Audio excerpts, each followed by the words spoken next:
Hey, what is up, headhunters, executive recruiters, search for owners, staffing professionals, and everybody else who happens to be listening, friends and family? First off, Merry Christmas, Happy Hanukkah, whatever you may celebrate, Crazy Kwanzaa. But this is the Headhunters Live. This is David Stephen Patterson. You may know me as DSP. And to my right here on the screen, we have Neil Lebovitz. You're left. It's always hard. Left. Yeah, it's I'm opposite here. But from right, from the audience view, the right of me, yeah, exactly. to the right of me, we have Neil Lebovitz, the beautiful man. He's Jewish. But he still knows that Santa still loves him. He still loves the chosen people. So you got Neil Lebovitz right over here. David, you say that loosely, because in the green room, we were talking about all the festivities, what everyone's doing. David, beforehand, for the prep for the show, it's like everyone make sure to wear your hats. I'm like, hats? I don't have a drawer of Jew hats, Santa hats. Like so I feel left out. I feel hurt. I feel denigrated and besmirched. Santa still loves you, Neil. Santa loves you. He does. And we also have Chris Wessel right over here. This beautiful hunk of man meat right over here, who was our other co-host. Dude, I just spit up. Thank you. I just spit up my soda on the man meat all over my screen. I was so close a long time. I spit it up. It just happened. I don't know if you saw it. All over my hands. That's hysterical. Sorry. That's okay. That's the show. That is a part of the live nature of the show. I was not expecting that. Speaking of live, you can't control that like you used to, Neil. No, can't. Speaking of being live, by the way, we have a very special guest on today. It is Thom Alascio, and this topic for today is really all going to be about the grit and the grind, especially when you first go independent and you've got to start your company with no clients, no business, maybe a non-compete you're dealing with. And so Tom's going to share his story, and we'll probably share some of our stories as well, as far as how we first created our businesses and the grit and the grind that we had to go through. And hopefully it gives some inspiration for you folks listening. So if you could do me a favor, if you're watching live right now, comment live so we can see that you're listening. We can make sure that you can hear us. And if you're watching the replay, comment replay so we can see who's watching us. And lastly, if you like the show, if you hate the show, if you're like on the show, either way, give us some emotion. Hit the like button, hit the hate button if it's more your style. Push it really, really hard so you can really show us how much you hate us. Anyway, with that being said, let's talk about Thom a little before he gets here, before he actually shows up here on the show. So this actually was Neil's idea to have Thom on. How do you know Thom, Neil?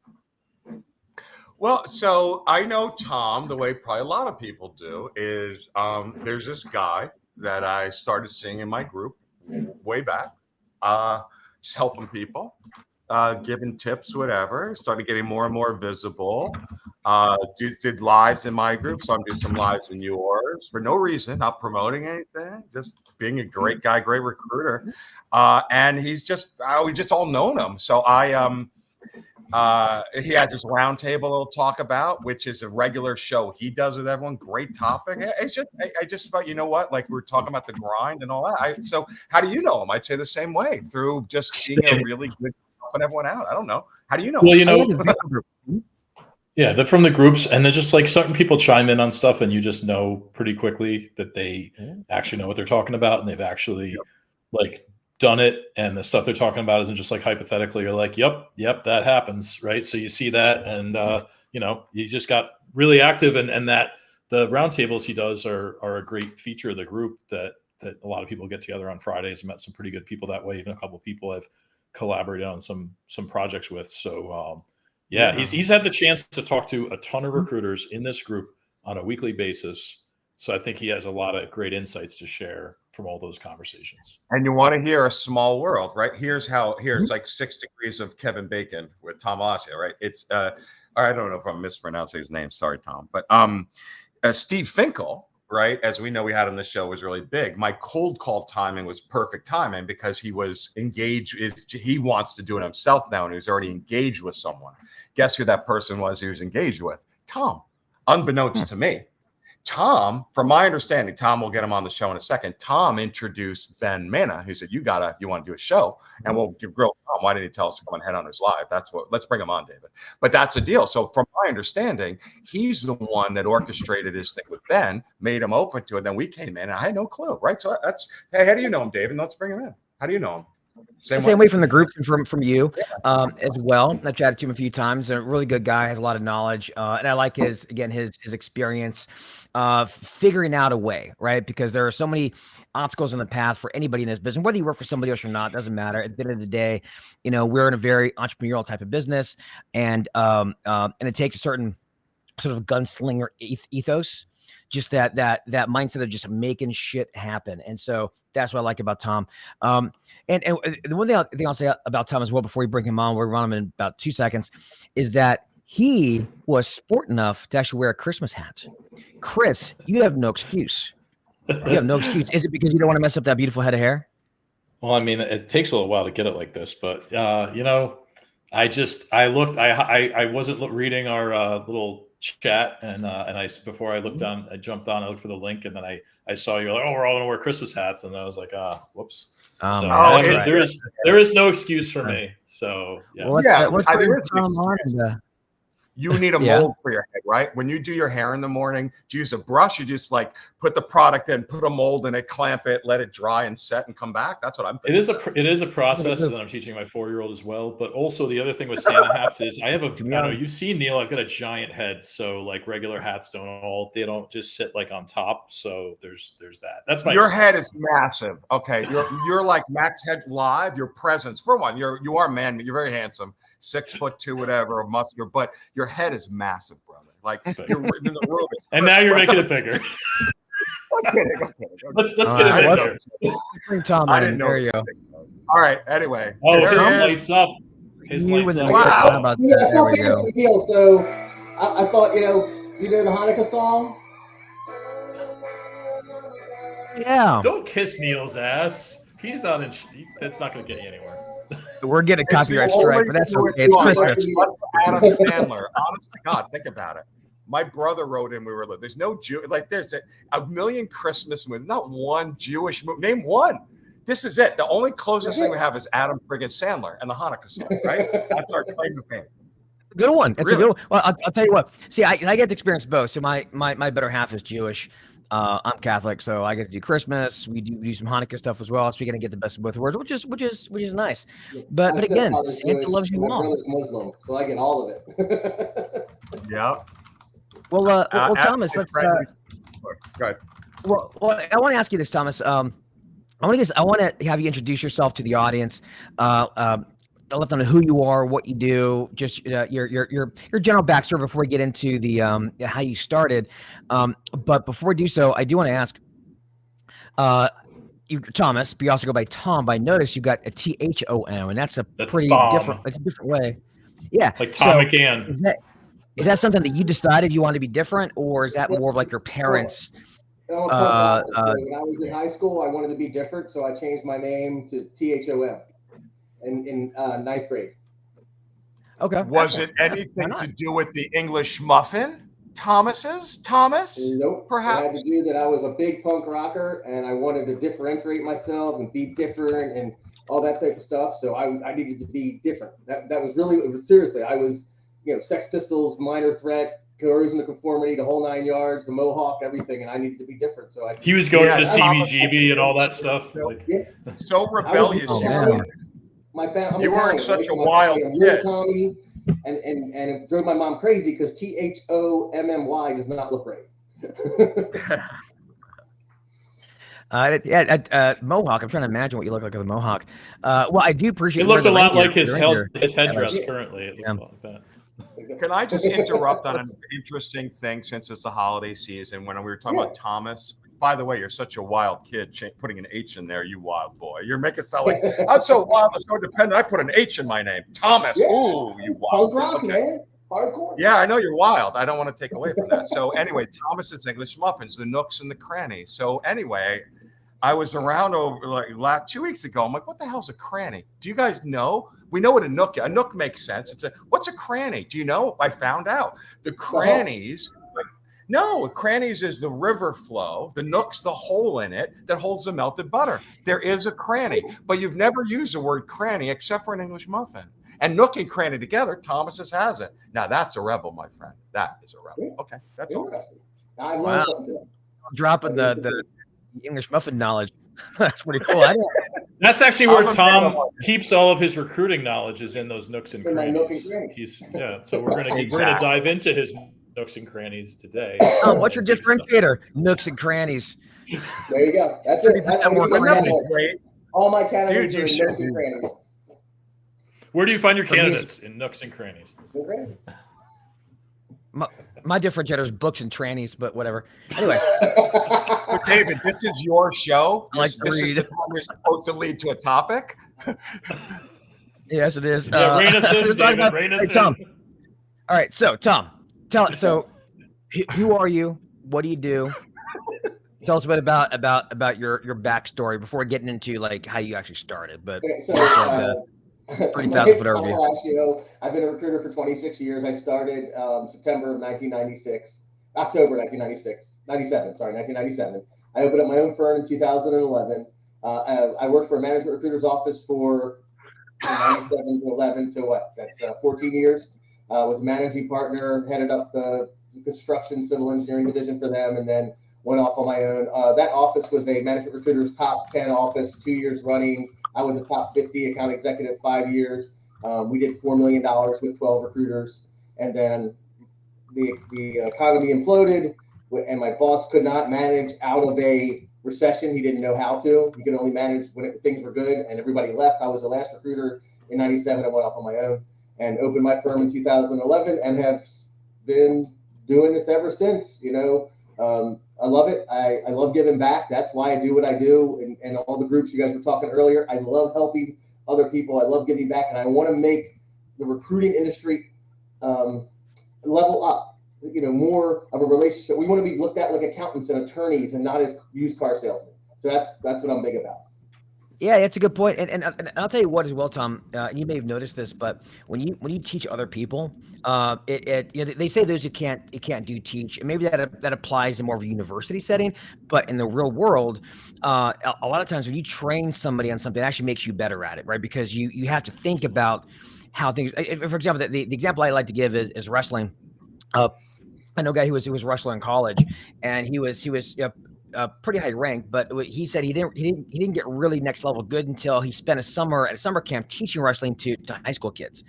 And in that camp, because he had to break things down in a way that he never had thought before, it actually made him miles better because he started teaching it.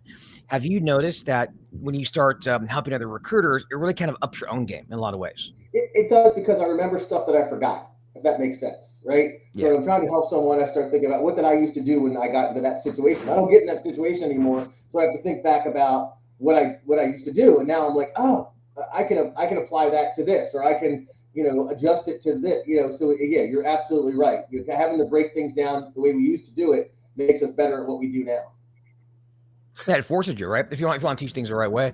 Well, what about your story? That note too. I so agree with that, because people do say that all the time in the groups. And I was a trainer. Sometimes I take offense to it, right? Those who can't do. I'm like, well, yeah, in some cases, but to your point, it makes you so much better. Same with managing people, right? Because you can't tell someone something as a trainer with credibility and not do it in front of them. Or you're so painfully aware. You can't talk, ask open-ended questions, and then you do a close-ended one. So managing people and working a desk, oh my God, right to that point. All right. Yeah, it exposes you pretty quick if you don't know what you're doing.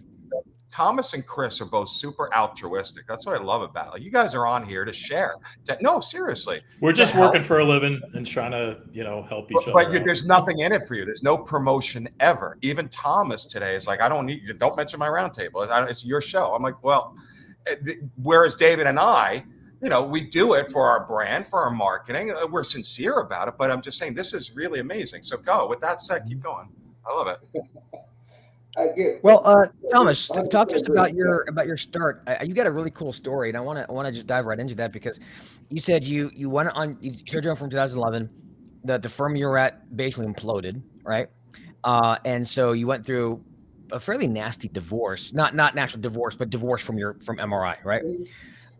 Yeah, tell us a story, man. I want to hear the war story. I started, like I said, 97. If anybody knows anything about management recruiters, they're one of the, I don't know if they're still the biggest. They're one of the biggest firms out there. They started in very big cities, right? You had recruiters in Tampa and Atlanta and Baltimore, and the non-competes were 100-mile radius.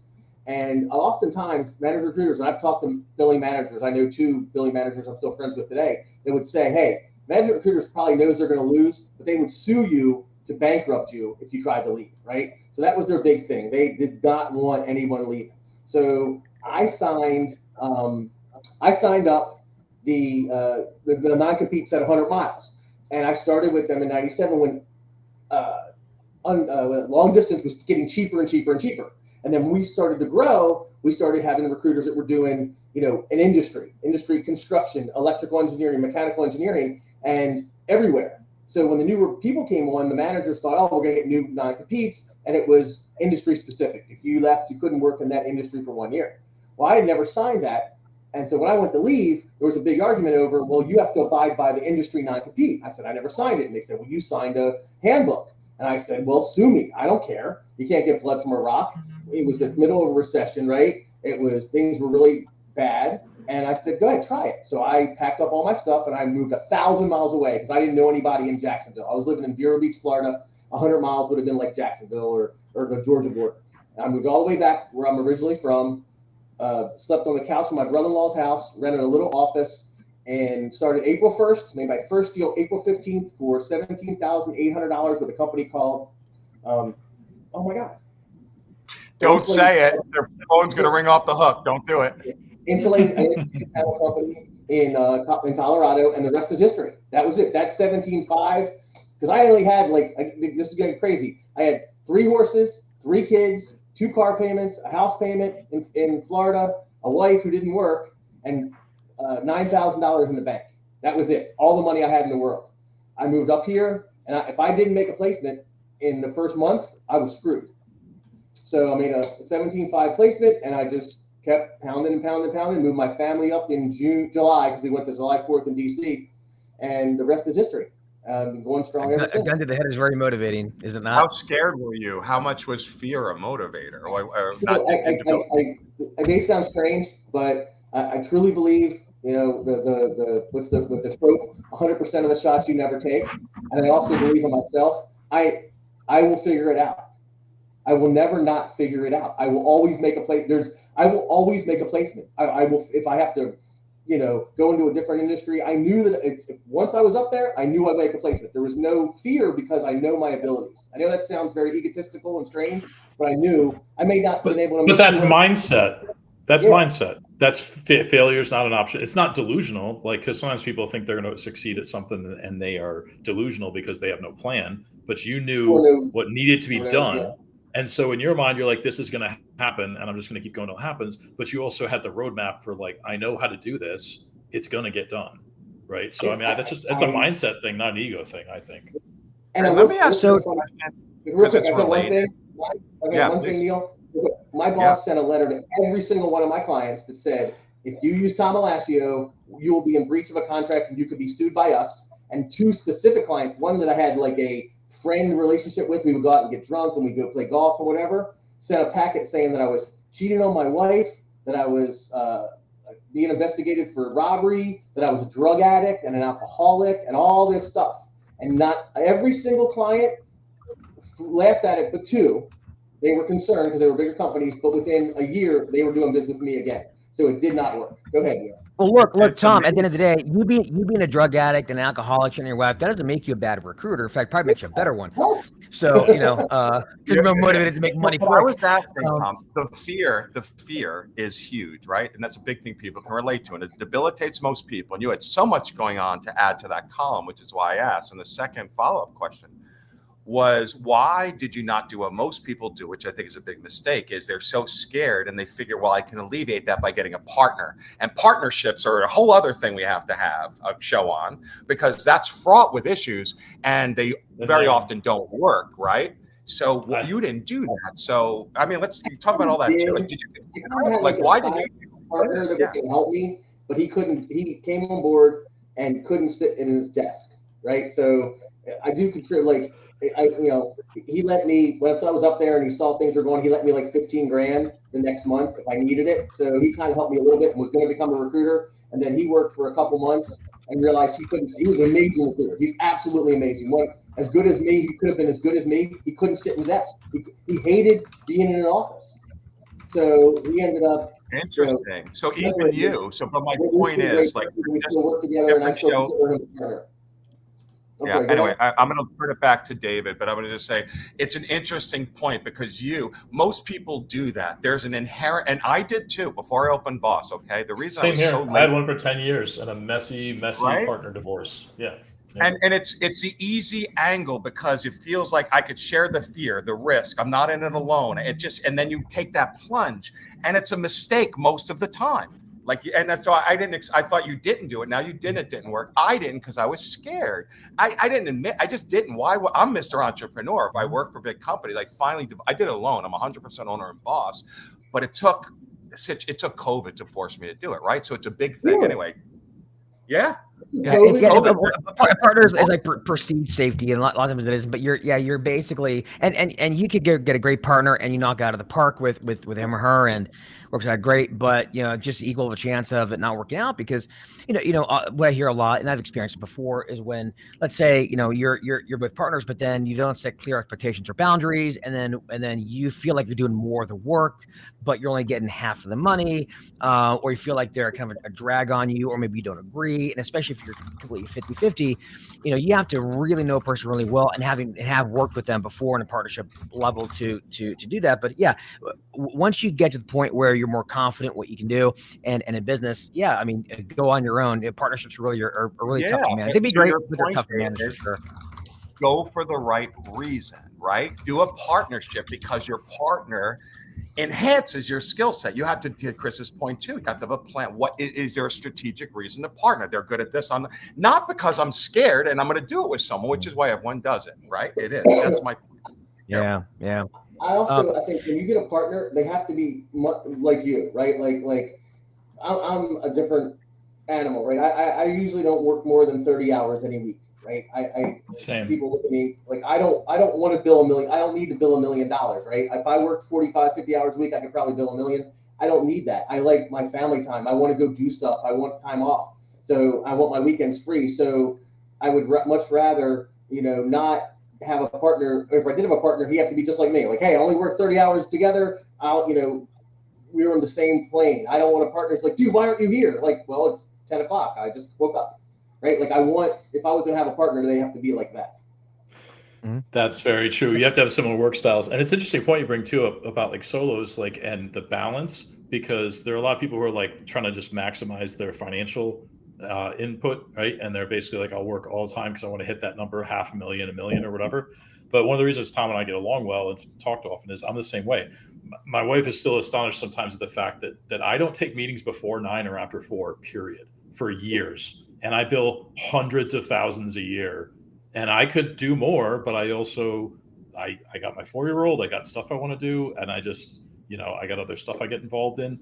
And, that's a choice you can make as an individual on how you're going to run things. And if you and your partner are not of the same mind on how that's going to be, my firm, what are the odds of you being aligned with that partner when you both don't know what entrepreneurial is? You have all of these elements. You talk about a marriage. It is destined to fail, except when it doesn't. Don't look at those that work. Be strategic, and you can always get back on your way later, okay? It's like getting married at like 20 when you don't know anything other than you think each other is hot. You don't know anything about, you don't even know yourselves yet. It's the same in the partnership. You don't even know how you're going to be the first time you go out on your own. Yeah, exactly. So Chris, I have no idea. I have no idea. I always thought that the fact that you didn't take any meetings after 4 before 9 was because of the court order community service. That didn't have anything to do with it. Well, no, it's actually more of a work release thing. So I have to be back to the site in time, and they don't have phones there, and they're not the best internet. So it's a monitor. Yeah, gotcha. How much time is allocated to grooming, Chris? Grooming time. How much? That's like 7. You doing the grooming, or are you being the one being groomed? Sorry. He's got to hide that lobotomy part. That takes a long time. That does help with recruiting, though.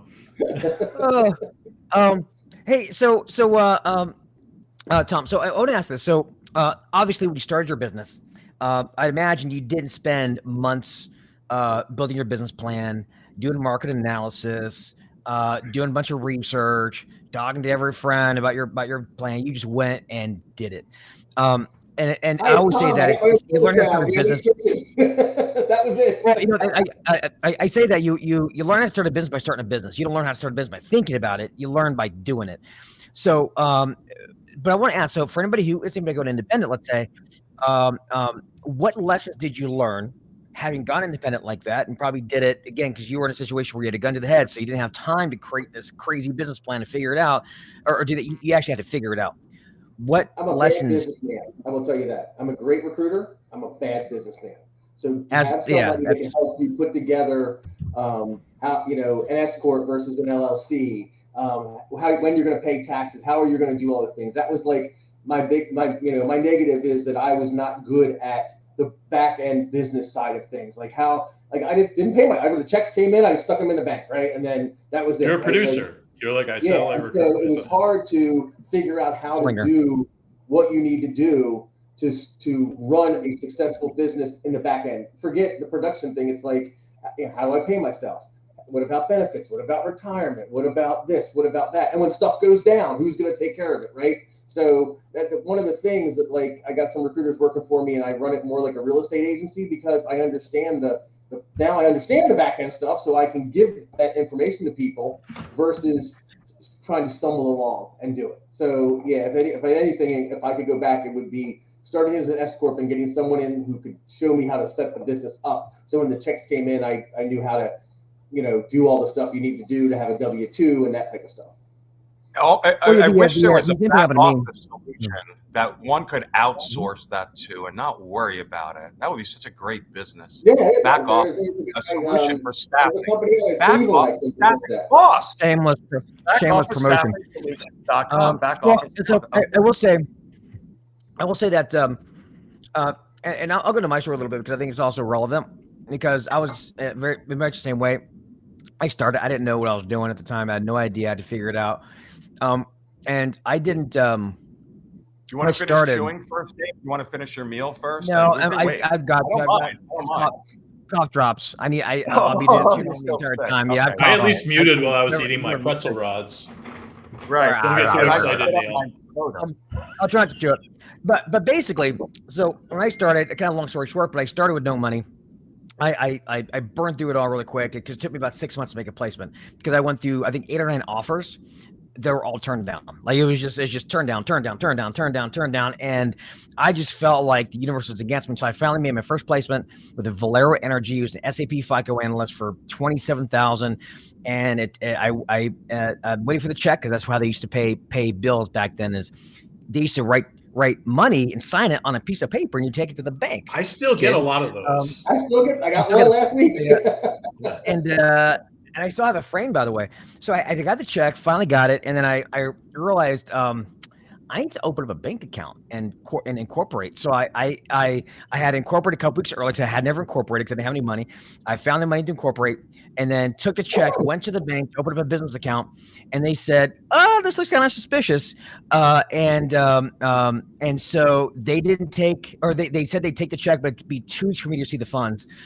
And I made some commitments. I needed the money right then. So I went to Amscot, which is a check cashing place here in Florida in a bad part of town. And they gave me 10 grand in cash and the rest in like, I didn't cash your checks or money orders or whatever.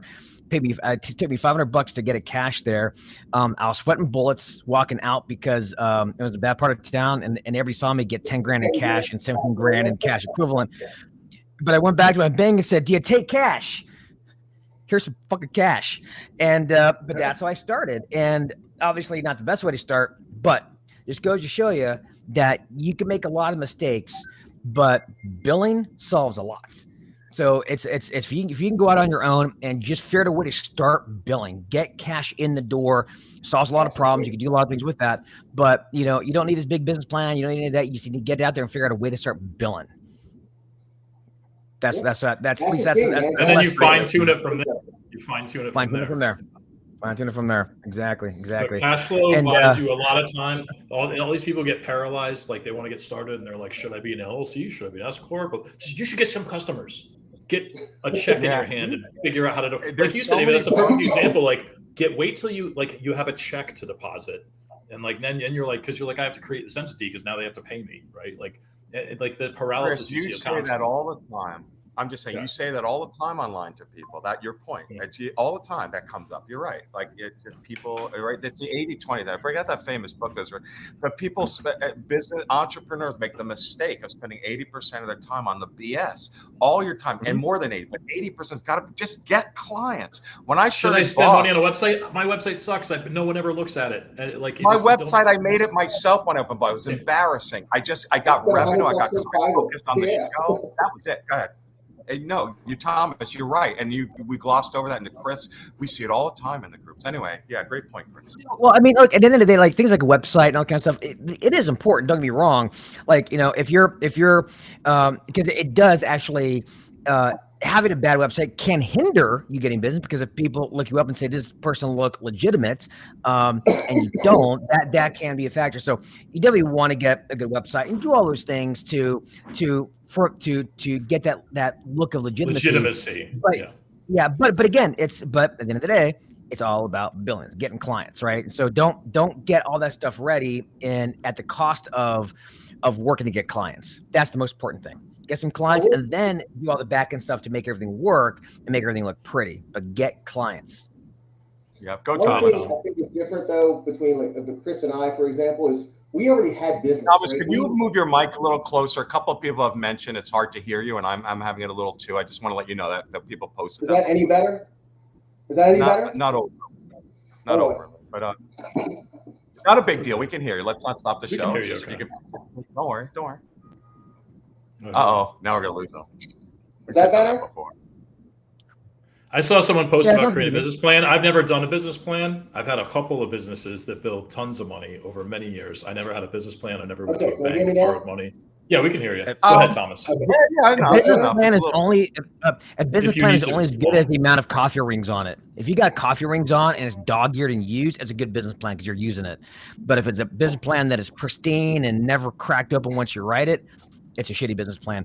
So yeah, what if it's all about PowerPoint? What if it's digital? What if there's no such thing? I use it. Now looks like our reindeer's back online. What were you going to say, Tom? So what I was going to say was when Chris and I started, we had business. So when I went off in 2011, all I do is pick the phone up and call every single one of my clients and go, "Hey, I'm off on my own. Do you have a search for me?" Right. So that was a little different than if you're starting from scratch. And if you're going to start from scratch, you had Finkel on and his book, right? It tells you. This is how you figure out what are the best clients to go after. You need something as simple as that, right? Like this company hires 5 people a year from recruiters, so I'm going to call them every three months. And this company hires 10. Like that is something you need if you're going to start from scratch, right? You don't need a business plan. And you need to figure out who you're going to call and get jobs from them. Chris and I and one other guy, we already had that. Well, we know what else you need, and this is something that I think a lot of people lose sight of. But this is when I first. So I started staffing in 97, but I started with MRI. That's where I learned search in 2000. So I was also ex-MRI in St. Pete. And of course the training then was basically, not the training, but the big metric more than anything else was phone time. It was 4 hours. If you do 4 to 5 hours of phone time per day, like pure phone time, actually in conversation with people every single day, the saying was you'd make 6 figures. Just be on the phone and good things will happen. Because if you're not on the phone, things aren't happening. And I think that for somebody starting out, if you don't have any business, if you don't have anything else, the very best thing you do is figure out a way to don't worry about email automations. And I love email automations, but don't figure all those bells and whistles. Figure out a way to have some sort of carrot to get on the phone with decision makers in your niche and talking about the careers, but is the best way to do it. So doing career calls, but get on the phone with as many decision makers, stack your calendar all day, every week. And what's going to happen? You'll kiss some frogs, but you'll also come across opportunities, either great candidates you could then market, or conversely, you talk to somebody who may not is really on the market, but they want to build a relationship with a headhunter. You press them enough to flip it over to a sales call and maybe get their business. But for new recruiters out there, the number one thing you can do is go old school and just start clocking phone time with decision makers in your niche. That is the best way to get launched more than anything else.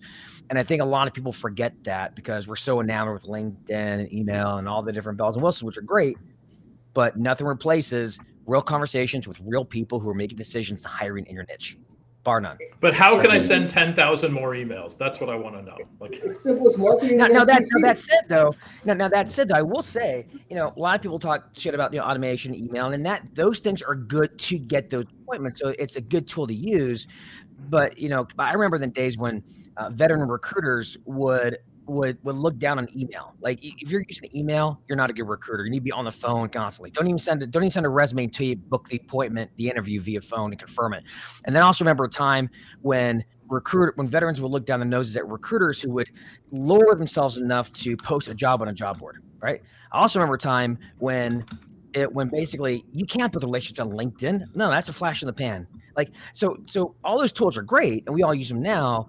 So don't discount those tools, but just use all those tools as a way to get on the phone and in live conversations. So if it gets you to that point, then it's a great tool, right? But just don't get too enamored with the tools, right? That's what I'm trying. End up becoming old hat, right? I made hundreds of thousands of dollars on Monster and Career Builder at MRI, and then early on, right? But now it's a waste of money. I haven't used anything like that in years, right? But I remember when it first was a big thing. Oh my gosh, we were getting candidates left and right. Fees for $30,000. You run one ad. Couldn't have lived without it for a while. Yeah, and now it's overused. Everybody figured it out, started using it. So now we're moving on to the next big thing, And I always hear that. Oh my God, this is going to kill recruiting. No, it's not. It's going to make us a lot of money. So everybody's going to figure out about it, and then we'll have to figure out something else. We're talking about it'll kill what you got to do. Well, it'll kill it. Oh, they're right. Though. Let me just say this, because I've heard that all. They are right, not in the aggregate. It kills the people who suck at it that were riding on the stuff, and you have to. Finkel mentioned it on his thing. You got to find the solution for your client. We ain't going away as long as you fill a need for your client that they're not going to do, right? Tom, earlier you were talking about the recruiting industry has died so many times at this point.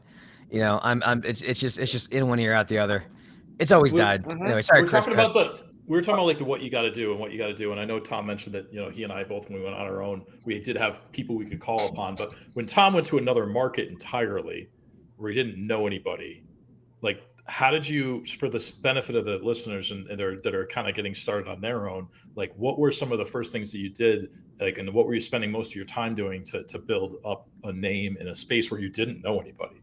And I've done that. So marketing and MPC, or assumptive opening, right? Those are my two go-tos when someone says, how do you get clients, right? You find an NPC, and we know what that is, a most placeable candidate, a rock star. And don't kid yourself, right? Do not kid yourself. Look at that candidate. Is someone going to pay a $30,000, $20,000 fee for this guy or gal, right? Don't kid yourself, some schmo that you have to relocate all the way from Alaska who's at 17 jobs, and you're going to call clients about him? No, it has to be a candidate that someone will pay a fee for. So you can get that conversation going. Are you going to place that guy? It will be great, but the chances are you're not. You're going to get an alternate job order. And the other one is in a market that's hot, right? Construction, healthcare, nursing. You could do assumptive opening, right? Hey, my name's Thom Alascio. You and I were spoken before. I'm a headhunter. I specialize in mechanical engineering. We just got done a search for a carrier. We found a sales engineer for them. And while we were doing that search in Boston, we heard you guys were looking for a sales engineer as well. And then stop and wait. It's great. And it's gonna develop a conversation. And that's all you want to do. You have to be on the phone, talking to the client, letting them know, I'm wonderful, I'm great, I'm in your niche, I can fill your position, use me. And then if they say no, you move on to the next one and the next one. And that's where it is. You're going to get hung up on 100 times. You have to make 101 calls. I'm just going to say, my recruiting method when I was a trainer, you just summarized it and nailed if you just take that and everyone what you just said, okay? I'll just say that, what you just said. And Chris was reacting, we're all reacting. Exactly.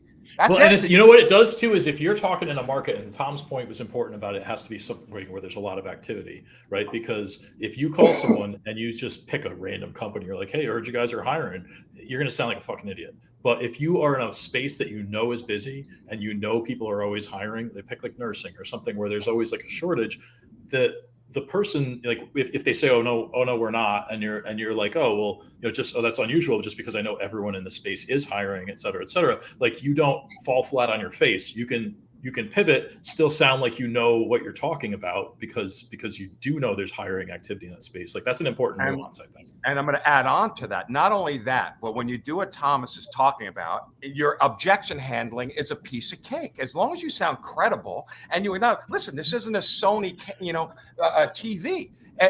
They're not commodity. So if you believe that I have credibility, I'm telling you, I'm calling you about a person that happens to fit exactly what you have, it's your lucky day. Why would you not talk to that person? And it's contingency, and you only pay if you want to do it. It's a no-brainer, right, Thomas? Go. What is the thing I tell people is, what are they going to say to you when you make a MPC call, right? They're only going to say yes, no, mate, whatever. That's it. What are you going to? They're not going to say I want pepperoni on my pizza. They're not going to say, what's the weather today? No, they're going to say we don't pay fees, we don't have any openings, I'm not looking, I'm happy where I'm at. That's it, right? That's it. Okay. So you're ready. You have those rebuttals ready. That's it. Yes. Right? This is not rocket science, or as my wife would say, this is not rocket surgery. Also keep in mind too, when you market candidates, for those folks, I know a lot of folks when you hear about marketing candidates, they think, yeah, I hear you, but it doesn't work in my industry. I actually think the same thing in SAP, because SAP is so like fragmented. There's I can place a FICO analyst with I don't know, AL or a GL, an AP and AR, maybe COPA, and it gets really, really granular. And if I have somebody like that, just come and calling, even if they need a FICO analyst, they probably need different skill sets in different areas within that realm. And so for me, it was always fragmented a bit. And so I always thought that NPCs or marketing candidates wouldn't work. And then what I realized was that, if you're looking from the client's perspective, the prospect's perspective, they're getting bombarded with recruiters all saying, I find the best candidates. Got it. Everybody else saying it. We have the most experience. Got it. Everybody says it. Biggest network. Got it. Everybody says it. 20 experience in the business. Got it. Everybody says it. I mean, everybody says the same stuff all the time. But when you're showing up with a really high level candidate and saying, hey, I do all these things, plus here's proof. That's how you get the alternate job order, because they oftentimes say, well, I don't need that, but I do need a solution architect, because it's an example of your work. It's an example of the level that you operate. Exactly. It's same thing if you're trying to impress a date on your first date, is it better to talk about your great car, great job, great life, great and how all the ventures that you take, or is it better to show the person through your actions and through the date or through your interaction what's more powerful, telling somebody and bragging about it, or showing somebody and actually selling through your actions? And that's what NPCs or marketing candidates does. You're actually, let me put a bow on it, right? So if it's a holiday time, let me put a bow on it, okay? And this is why I love the Jew is going to put the bow on the Christmas present. That's right. This is why I love what Thomas said, because you can go out swinging, okay? If you sourced it, and this is the only way to do it in my mind, the way Thomas said. It's the only way I did it, the only way I taught it, what he just said. Go out swinging. I know you have a need. I know it's through an agency, because I'm going to call you because you're using one of my competitors. I picked that above. I know it. I got all this. I disarmed you. I'm telling you I know it. I'm telling you I'm good. I'm introducing myself. And if you're not going to use me, I can say anything, because you're already not going to use me. Go out swinging. I can get aggressive. I don't care. You're already saying I'm not going to use you. I got a need. What do I have to lose, right? Mad or glad. I want to end the conversation with them mad at me or happy with me. I do not want them met, right? I want that guy to be like, that is the guy I want to use, or that's an asshole, right? I say because this, right? Who cares if you're an asshole? I know you got a need. I'm never going to use you. Stop talking. Okay, well, I'll try you another time, and you're going to say the same thing. I don't give a shit. Hate me. But I'm not going to be nasty. I'm going to be like, dude, you're nuts. You're nuts. You can say that, right? You're a source. You don't pay fees. It's funny. I got a source. When David was using the example of FICO of the SAP person, because it was like a thought occurred to me as far as how you could so easily pivot and something like that. Now I hired in that space for a while too, so I know the lingo. But like you're talking about enterprise ERP system, et cetera, for those that don't know what that is. But FICO analyst, which is the financing controlling module, that is core in every single SAP application. And SAP people in general are hard to find. So it's like if you said, "Oh, I have a FICO analyst. I know you're an SAP user. I know these people are hard to come by," and they're like, "Oh no, we're all set in that department." And you're like, "Okay, well that makes sense, But I figured I'd reach out because I know that that's a core in every SAP installation that's out there. But I know the SAP talent's hard to find. Like, what other areas are you hurting in? Right? Don't just like open-ended, get them talking. Like, I know, are there other areas where you are like feeling a bit of a pinch or maybe a little shorthanded? And there's so much opportunity if you pick someone that's actually marketable and you're talking to someone that you didn't just like hope is hiring and you have some idea what you're talking about. Like, you can pivot those conversations so easily and show some market expertise, and that you're not a one-trick pony, because people who do a bad job of NPCing are making themselves a commodity because they're just chucking a name and they're hoping. Yeah. But if there's so much difference between that and doing it like with some planning and some strategy. Well, now, when you're going after job leads too, it's just one more point I want to make as well is that if you reach out, let's say somebody post a job, obviously you're going to go after it. It's low hanging fruit. Why not? But at the end of the day, realize that every other recruiter known to man is also, they're like a horde of zombies. They're just bombarding that client. And what happens is then it dies down because recruiters don't have staying power in their business development. They go to the next thing and the next thing, next thing. But the smart recruiter, what they'll do is even if they get a no or they don't even get a response, that's call them fine. in a month. I'm gonna stay in the pocket. Yeah. Every couple of weeks, boom. In 2 weeks and 2 weeks and 2 weeks and 2 weeks for up to 90, 120 days. Because what happens is, for one, recruiters don't stay in the pocket. Secondly, when you get a position open or when you get a new position with a client and you ask, well, how long it's been open? What do they generally say? Oh, for 2 months, we haven't found anybody yet. So we're going to open up to recruiters. Wait till there's it's pain. very, very common. Wait till there's pain. So, if you call them right away, they're hoping that $150 they spent on a job posting is going to get them what they need. So if you call them 2 days after it's out there, they're like, yeah, I know you're going to charge me a bunch. I'm kind of hoping I could just spend a few hundred and get this done. You call the postings have been out there 30, 60 days. Those people are, they're like, you know what, maybe we do need some help. So yeah. Stay in that pocket. Create like a tickler reminder every 2 weeks. Call XYZ company. Fortune is in the follow-up. We don't have an opening for an SAP guy. I say, I didn't call you because you had an opening. I didn't call you because I thought you had an opening. If you had an opening, you called me. I called you because I have a candidate that if you called me today and said, hey, can you find me this guy? It may take me months, and I got him now for you to talk to. It doesn't cost you anything to talk to him. Why wouldn't you want to talk to him, considering the fact that these are the hardest person to find? And I love what you just said there, by the way. Tony Robbins and Peter Lefkowitz also kind of trained on this concept. It's called bringing the objection into your pitch, what you just did. Or you can listen, I have no idea whether they have an opening or not. It's not why I'm calling here, because they can't say I don't have an opening. You mentioned it before. You're disarming all their objections up front. That's what you keep doing. I'm just pointing it out to everyone, right? Yeah, it's basics. Like Finkel said, classical selling skills applied to recruiting. That's what we've learned to do. You take what you would do in any situation selling any other product or service, and you take the rebuttals and you think about how am I going to overcome this objection of we don't pay fees, your fees too high, we don't use recruiters, we don't have any openings, yada, yada, yada, right? What are you going to say to that? That's what it goes back to. They're not going to say, I want pepperoni in my pizza. So you think about what are the objections you're going to hear? How are you going to overcome that objection? And do you have the thick skin to keep doing it till someone finally says, okay, yeah, you make sense. I want to talk to that SAP, whatever thing that he said, because you're right. We do have a guy who's a fucking schmo, and I would love to fire him, but I'm afraid to because if I don't have someone to back him up, I'm screwed. It's simple as that. 100%. And also be aggressive. I would say be aggressive, demonstrate your knowledge. One thing I always love to do, and this is a little bit of a weird technique, but I always felt that it put me in a really good position as a knowledgeable recruiter who knows everything in the market, is when it's pretty easy to find out if there's a position open and another firm is working on it. It's pretty easy to tell because most recruiters just copy the job posting and repost it. So it's really easy to find out.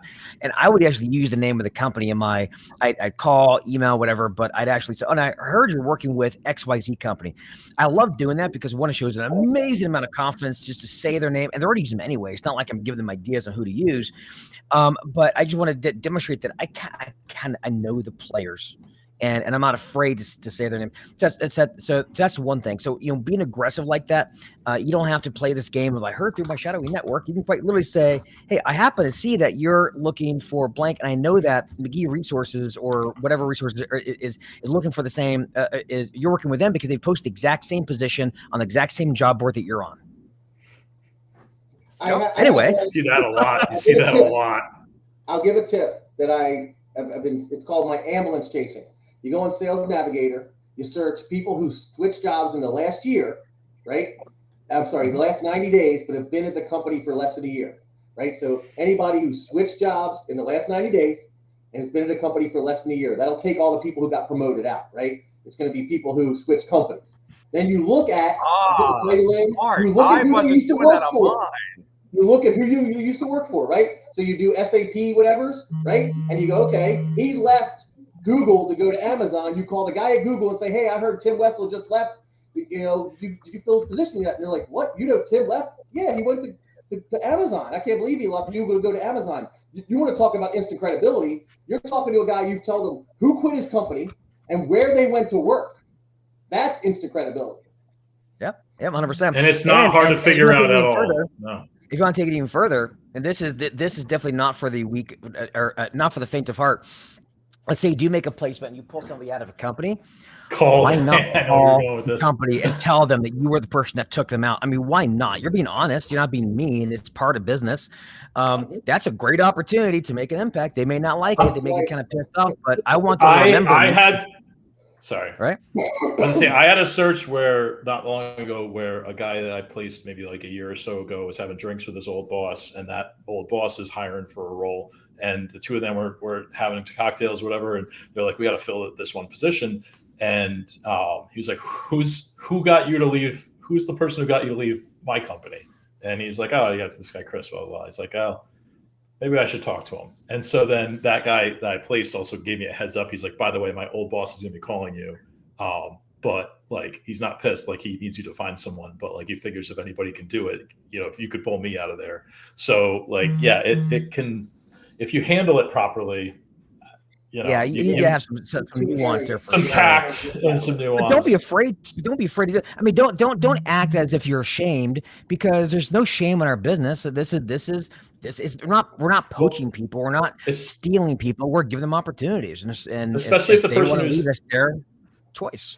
Sorry, if you're the one who helped them exit, and that person felt like they had a really good experience with you. Like I'll say, like they go back to their boss and say, hey, listen, it was a great opportunity. I couldn't pass it up. But listen, the recruiter that I worked with was very professional, was a great communicator, et cetera, et cetera. So like, if you're going to work with anybody to backfill me, like, maybe you should talk to this person. Like, and if you talk to the candidate about, hey, would you bring this up? Like, do you think that would be, do you think that would be a conversation you could have? Like, you're basically getting them to give you a referral. So. 100%. Okay, so in the interest of time, you mentioned Finkel. I was curious, Tom, how did that? You were speaking to him, right? Did I understand that right? Your name came up with Finkel. How were you involved in him and all that, and why did you not refer him to our show? I'm just kidding on the latter part, but what's the deal? And then let's plug your round table for everyone before they leave. Okay. So yeah. Okay, so real quick, if someone's typing, you can check out the links in all the groups. Yeah. Right? That's real simple, right? 12:30 roundtable every Friday. The links in all different groups. Or just email me or text me. My number is 772-532-9785. Also, if you want help anytime after 4:00, I will help anybody. But that's my time to give back. So after 4:00, Tom, are you broadcasting in our groups? Because I'd like you to. Feel free. You have carte blanche to broadcast your roundtable each time, right? Your group doesn't allow links anymore, so. Oh no, we'll allow you. Well, we could turn that off if it's automatically turning it off. We'll allow you to do that, of course. Okay. So Finkel. Okay. Reach out to Chris Ryan. Finkel actually spoke at my management recruiter's office. My boss paid for him to come, but we were big Finkel people. We had all his books. We had his Book More Business video series, and so we contribute. When I worked for management recruiters, that particular office, it was a franchise office, right? Peterson Consulting Group. Finkel did it. I still say Finkel is why I'm as successful as I am. So when he spoke, I got a picture with him. I'm trying to find it before I came on. So when Ben and did the video with me or the interview, he asked me, I go, you know what, you need to get Finkel on. And Finkel and I have conversations every now and then because I bought his stuff and he's, I don't know, we just talk occasionally. So I called him and said, hey man, would you be interested in this? And he's like, well, I don't know about, like, no, it'll be great. And yeah, so, and the reason I didn't for you guys is because I didn't even think to, like, because Ben had asked me, hey, can you recommend somebody, right? I also got him Jeff K from K Bassman International, I think is going to do an interview as well. So, oh yeah, do we have him, David? You were going to talk to him. We should. Oh no, I'll reach out to him over Christmas. Yeah, I need reach to out to him after the show. Jeff will be amazing. He'd be great guest. Like Jeff K? Yeah, Jeff and I are very close. I used to train with him. Awesome guy. Yeah, amazing. And so Todd Dawson too. If you know Todd from Omaha, Todd Dawson, Dawson, DAWSON. No, I don't know that. 40 years too. No, what is he? Oh, that's great. He runs a big. Remember when Management Recruiters sold off all their franchises? He runs one of the or sold off all their company offices. I think he runs a big company office out of Nebraska. Used to be Management Recruiters Omaha. So yeah. Cool. And David, where do they get your beautiful stuff that has great packages that summarizes this? You have Christmas specials for the kids out there, stocking stuffers. What do you got, David? Well, so first off, I would say if anybody's interested in a back office staffing solution, right? That's Neil's company. You can go to backofficenow.com. You'll see the website right there on the screen. For me, for those folks who don't know me, I help deploy sales and marketing systems for search firms, and we can do a complete build for you in 30 days with a 90-day ROI guarantee. Go to realdsp.me/build for all the details. The book call. And one last thing, I do have another off Facebook group or off Flakebook group called the Headhunters Syndicate. We're starting to put a lot of exclusive content just in there. I'm a big free speech advocate. We don't censor. We don't say your data. You can say all the naughty words you want, as long as you keep things relatively respectful. And you can also discuss ideas that go against the narrative, if you will. So go to realdsp.me/syndicate. It's free. Sign up there, and love to see you there. So that said, I think that's about it, folks. Thom, really appreciate you being on, man. It was great to have you. Great to hear your story. It's an honor, and I really appreciate it. I have mad respect for the three of you. You bring a lot to the table, and you definitely add to the community. It's fantastic. Thank you very much for having me. Oh, thank you. Well, I thank you very much. And I tell you what, your stories like yours is great, because there's lots of guys out there who don't think they can do it. Their cards are stacked against them, or with the economy being having seen better days, maybe now's not the right time. And it just like you showed it in your story, it's all about do you have a gun to the head, and are you willing to get down dirty and do the work and have the grit? And if you can do that, you don't have to be the smartest cat in the world. You don't have to be the best looking guy in the world. You just got to have perseverance and see it through and outwork your competition. If you can do that, the sky's the limit. Bottom line. Amen. All right, folks, that's it. Thank you, everybody. Appreciate it. Again, if you're watching live, comment live. If you're watching the replay, comment replay. Show us some love. Share it, please. Everybody watching the share it right now, this show would be amazingly huge. So please share it. And with that said, we will see you next week. Merry Christmas, Happy Hanukkah, Crazy Kwanzaa, whatever you guys celebrate. Bye, everybody. Bye, guys. Happy Festivus.